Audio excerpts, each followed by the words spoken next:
my description, but John McCain to me is one of those guys, I just don't feel like talking right now. Like, wow, you're the president. You're going to have to speechify all the time, not take a nappy nap. And a man who admitted that he doesn't use a computer. All of you use a computer, well, probably with great exception. Most of you at least know what a computer is. Here's a guy who wants to be the president of arguably one of the most influential countries in the world, and he doesn't do the computer. Meanwhile, the entire world is online.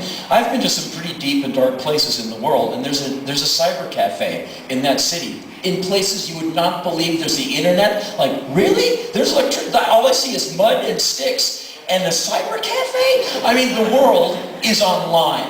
This guy isn't? How does he communicate?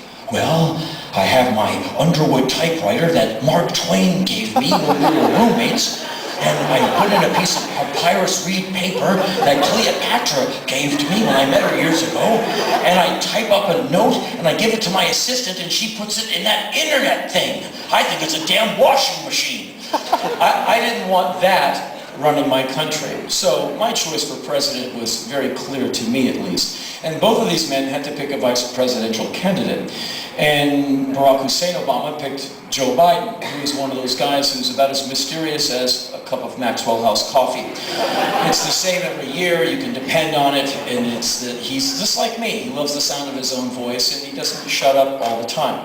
And on the other side of the aisle, John McCain made a choice for his vice presidential candidate that I think he's probably thinking about as I stand here right now. I think he's probably taking a walk on some stretch of arid Arizona sand. They're still smacking himself. What the fuck? What the fuck was I thinking? Sarah Palin, stupid. A woman who will not realize that Andy Warhol gave us all 15 minutes. She's pushing the edge of that envelope like no huckster I have ever seen in my American life. She refuses to go away.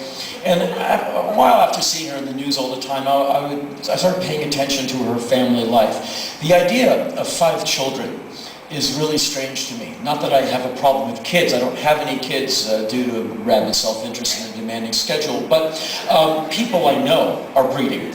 And I'm Uncle Henry to all of those kids. In my old neighborhood, people I know from back where I come from, they all have kids, and the kids are fantastic. And they like Uncle Henry because Uncle Henry eats bugs, and Uncle Henry will never ever be mature enough to buy a Sting album. So I'll always kind of be on the wavelength. But I don't have any. I just don't understand the need for 5 children, unless you have a rice paddy in the back of your house, or if you're squeezing these kids from ages 1 to 3 for the baby oil. I don't know why you need 5, and I don't particularly think that the Palin family, well, Sarah and Todd Palin, are really sexual beings. I think they're kind of uptight and hateful, really. I don't think they look at each other and go, you're hot, no, you're hot, no, you're hot. I want to inhale your clothes off. I want to chew on your back.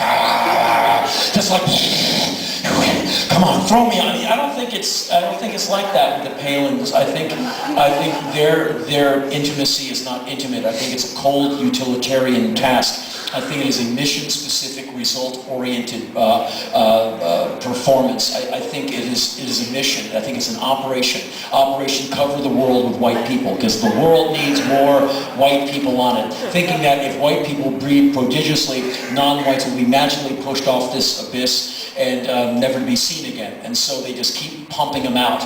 And there's Ms. Palin being mounted by Todd in the kitchen while she's trying to make breakfast for her tragically named children. And she's flipping the pancakes as this Todd just bangs away, and the kids are told to, look at Russia, don't pay attention to it. We gotta do it. It's for the good of the world that we make more white people.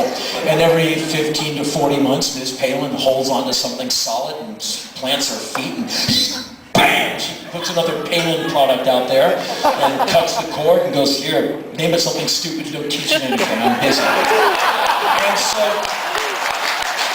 and I know that's a little mean, and I hope I didn't shove up against anything in the Canadian Charter of Rights and Freedoms. Having a little fun. But So my choice for president was very clear to me. And so on election day in America, I was very, very excited. I had voted, and I was in Washington, D.C. on election day, which is the capital of the United States. Also, it's my hometown. And there's a guy who I grew up with. I've known him since I was about 12 or 13 years of age. Some of you know him. He's a music dude. His name is Ian McCain. And he has two bands that helped sail a few thousand indie ships. He had a band called Minor Threat, a band called Fugazi. And I will get around to listening to those records one of these days. I hear them very good. Actually, I was at the first ever Minor Threat show, and I saw Led Zeppelin. Anyway, I've known Ian a long time, so I get to DC, and I call Ian. Ian comes to pick me up, and we go driving down the old streets. And I say to Ian, so what are we doing today? And he said, well, before the election, there's a great show that's going to happen, an afternoon show at a venue called the 930. The 930 Club is a very well-respected, ancient venue in D.C. I've seen a million shows there, played many shows there, had some great nights of my life there. He said, at the 930 this afternoon, the Bad Brains are going to play. And the Bad Brains are a legendary all-black punk rock band from Washington, D.C. that was hugely influential in my tiny scene. And as they went out into the world, now they're influential anywhere there's youth plus electricity. If you go to punk rockers in Tokyo and say the Bad Brains, they won't say, who? They'll go, yeah, we know. And that's the Bad Brains now. But a long time ago, the first time I saw them was about 1979. And back in those days, there was no internet, there was no fax machines, there was just rumor. And there was a rumor of a black punk rock band in our tiny microscopic punk rock scene. And the punk rock scene in Washington, D.C. had about 12 to 15 people. You could fit them all in a living room. We are the D.C. punk rock scene. Count off. 1, 2. I mean, there's not many of us. And you didn't know of many bands, and all your friends were in 3 different bands, which gave us like a total of like 5 punk rock bands in our neighborhood. Then we find out that there's an all-black punk rock band called the Bad Brains. We're like, oh, we're very, very interested. But we can't find them. We don't know where they play or if they're real at all. It could be just a rumor. And so in June of 1979, we find out that the Damned, great legendary punk rock band from England, are going to come to play Washington, D.C. And traditionally, famous punk rock bands would come to the East Coast of America and play New York, and then go home. And they would leave out Washington, like we're some small village. And that's it. And so finally, some big-ass punk rock band is going to come to our small city. We're very happy because we're damned fanatics then, and we're damned fanatics now. So for $8, we get tickets. And the show is going to be in a place called the Bayou, which is a big rectangular barn down by the Potomac River where you can dance and throw up, and they just mop it all up and let in the next show. It's gone now, but it was a really fun place. And so the Damned are going to play at the Bayou.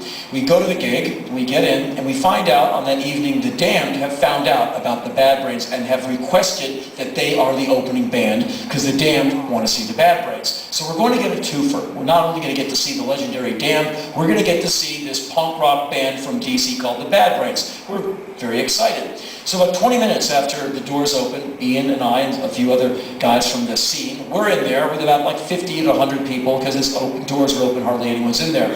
The Bad Brains walk onto stage. These 4 handsome, intense young men storm onto the stage, and they look very, very punk rock. The guitar player, his name is Gary, but on this evening he's Dr. No.